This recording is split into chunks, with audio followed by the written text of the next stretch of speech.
Hello, and welcome to discussion of marketing intermediaries, which means that we're in week 5 of the course.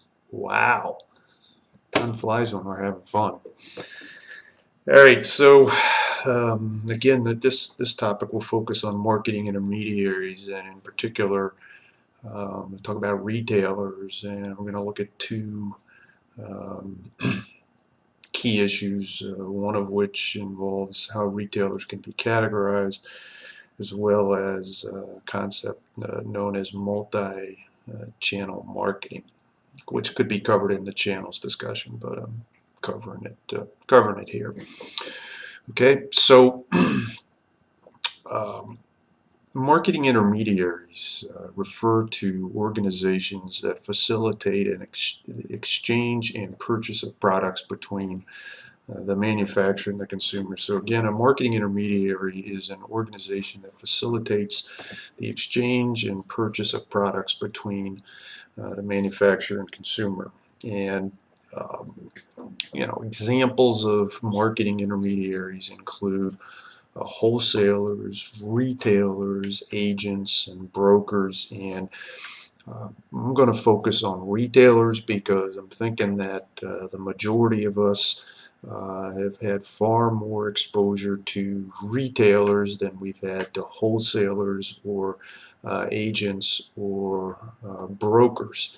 And a way that retailing can be defined is that it's a set of business activities designed to add value uh, to products sold to customers for their personal use. So retailing refers to a set of business activities designed to add value to products sold to customers for their own use or consumption. And one of the things to consider in that particular um, definition is the word value. And one of the things that we've seen throughout various concepts that we've discussed so far is this word value. And value um, permeates marketing in the 21st century and in the decade of the 2010s.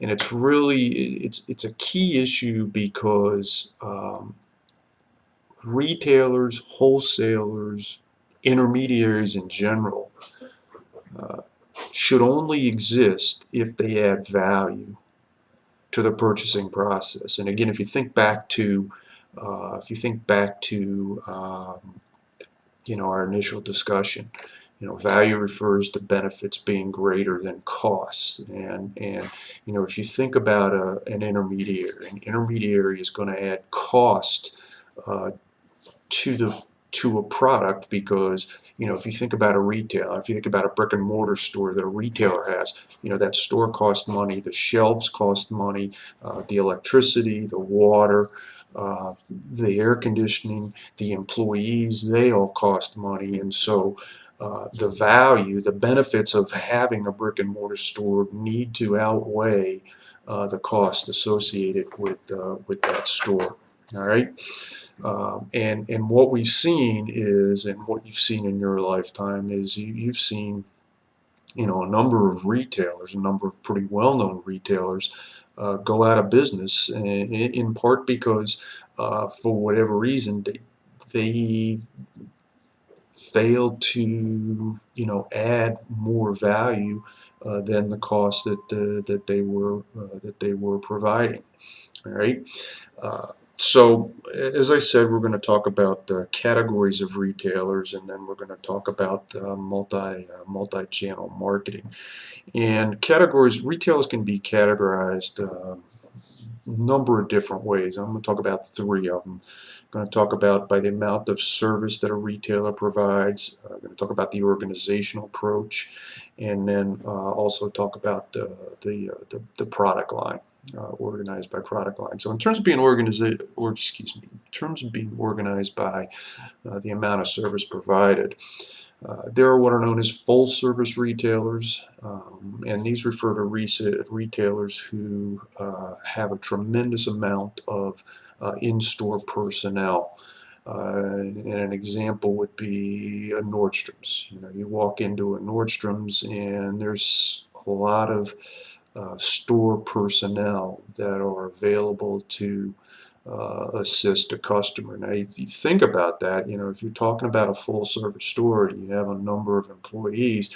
You know, if we go back to the value, the whole value thing, you know, employees cost money. So that, you know, you might expect to pay a little more when you're dealing with a full-service retailer. The other end of the spectrum is what are known as self-service retailers, and this is where a customer provides most of the service. I mean, you think of, you know, a real good example of that is if you go to a kind of what I call a gas and go, right? You know, you go back 40 or 50 years, you would pull into a gas station and there was a person who came out and pumped your gas for you. You know, now the majority of us do that on our own, right? So there's not personnel there, and again, one of the potential advantages of that is that that you don't you know, that with fewer personnel, perhaps the costs are lower. You say, hey doc, ever been to New Jersey? Yeah, I lived in New Jersey, okay? I know the whole deal in New Jersey. They still have full-service gas stations and they don't have self-service. So I'm aware of the New Jersey.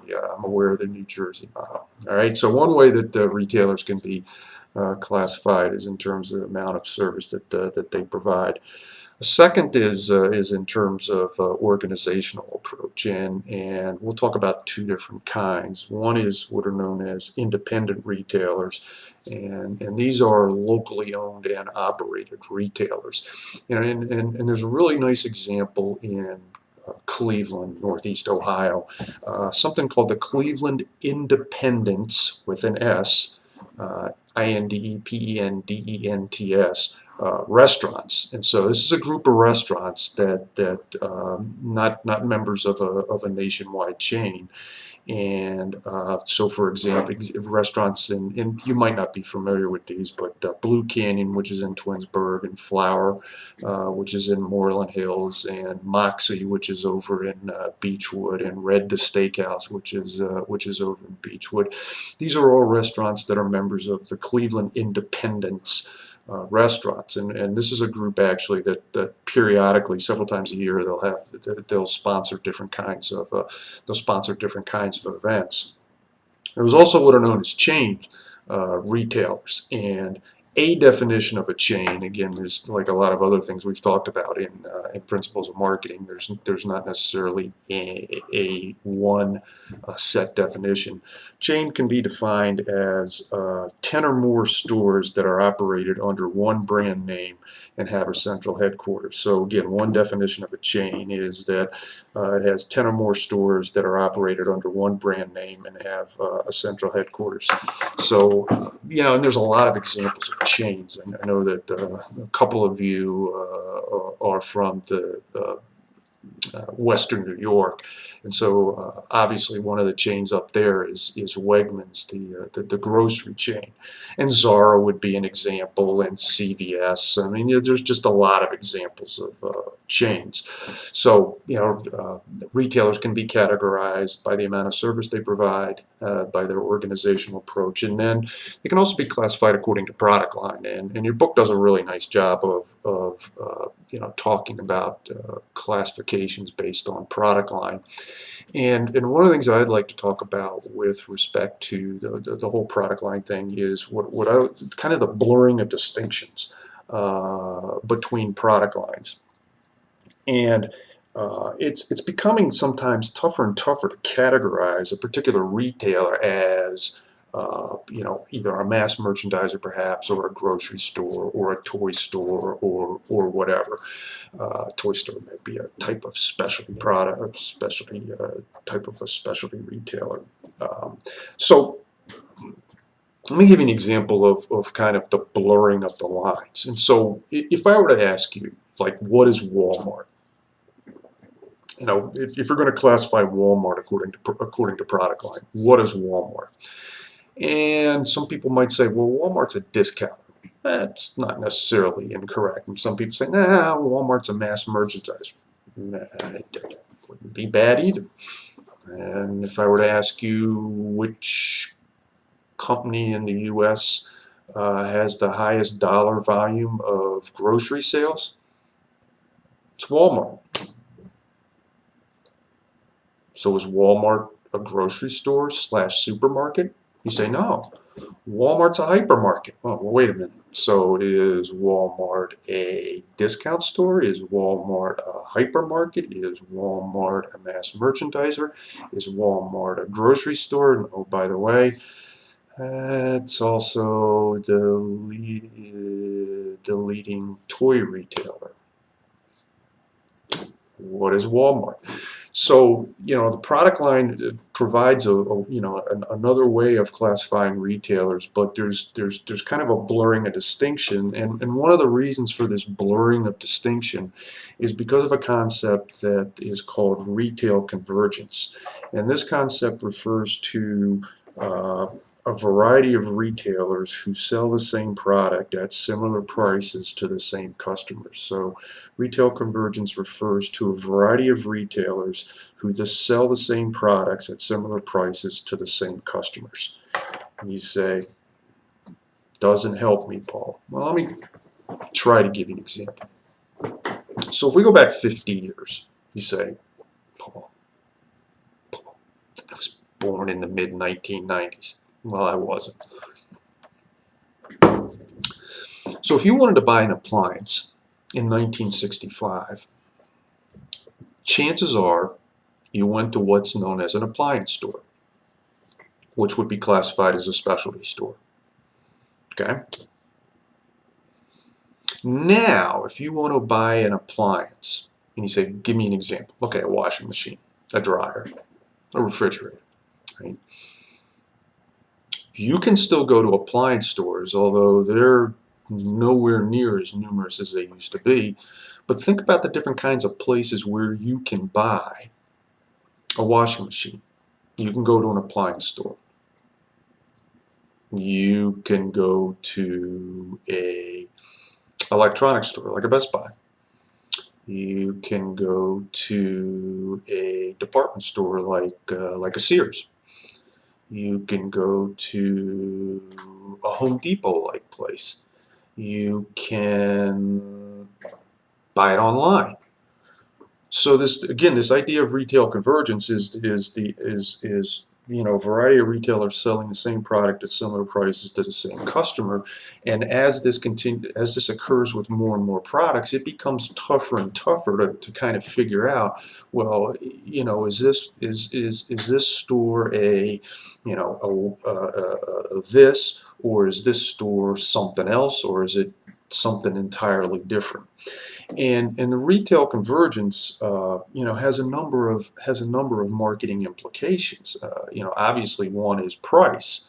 I mean, in the old days when you went to an appliance store, you were generally paying a premium because you really didn't have a lot of other places where you could buy the product. But if you think about it today, and it's not uncommon, you can kind of price shop a product. And so if you go to a Lowe's and you look for a particular refrigerator, there's nothing to prevent you from saying, hey, I don't like that price. The Home Depot 10 miles away is selling it for $50 cheaper. So we've talked about amount of service that retailers provide. We've talked about their organizational structure, and we've talked about classifying them according to product line. I'd also like to talk about the concept of multi-channel marketing, and this is a term that has become almost ubiquitous today, and it refers to marketing that uses a number of different channels to reach a customer. And that would be, for example, brick and mortar versus brick and mortar versus catalog versus um, online would be an example of multi-channel marketing. And and one of the reasons I point this out is because of the challenge that or the challenges that multi-channel marketing presents to an organization. And I'm a logistics guy, and so one of the challenges, for example, is that if you think about delivering to a store, if you're supplying a store, brick and mortar store, you can move things to that store in big truckloads, right? Whereas if you're going to be delivering an online order to a house, that's a whole different logistical situation. And it's generally easier to get stuff to a store because stores are often located near other stores, right? Stores might be located off of more heavily traveled roads, right? Whereas delivering to somebody's house, the location could be pretty isolated, and you say, Doc, man, it's 21st century, big boy. Come on, you heard of this thing called GPS? I'm fully aware of GPS. But what I will tell you from personal experience is that GPS is a wonderful tool, but it isn't 100% foolproof. And so, for example, my home does not register on some GPS devices. There have been multiple situations. I live out in Auburn Township, which is out in Geauga County. It's southeast of John Carroll. I live out in Auburn Township, and there have been a number of instances where I've gotten phone calls, or my wife has gotten phone calls from people looking to come to our house, telling us that they're nowhere near our house, but their GPS system has directed them, to a certain location. So, one of the challenges with delivering to a house versus delivering to a store is that A, the shipment size is much smaller, and B, there's a lot more kind of directional things to get involved with. What's happened in the last 4 or 5 years is something called kind of a gradation of multi-channel called omni-channel retailing, omni-channel marketing, and this is trying to take this is taking the multi-channel marketing or multi-channel retailing concept and trying to make it seamless. So it makes no difference where an order is placed. The customer is just worried about getting what the customer wants, when they want it, how they want it. And this has had some interesting implications, because increasingly, if you think about the nature of maybe you buying stuff online, think about now, you in many cases have the option of either having it delivered to your house or picking it up at a store. And that has real implications, because now a number of retailers are having to think very long and hard about how much space should we devote to, for example, having products on the shelf versus having enough product to satisfy people who want to come to the store to pick up their orders online. So some stores are morphing from more of a retailing function to a fulfillment function, which means that they're having to reconfigure their space. So the clock on the wall has hit about 19 and a half minutes, so I'll stop here, and the next thing we'll talk about is marketing channels. Bye.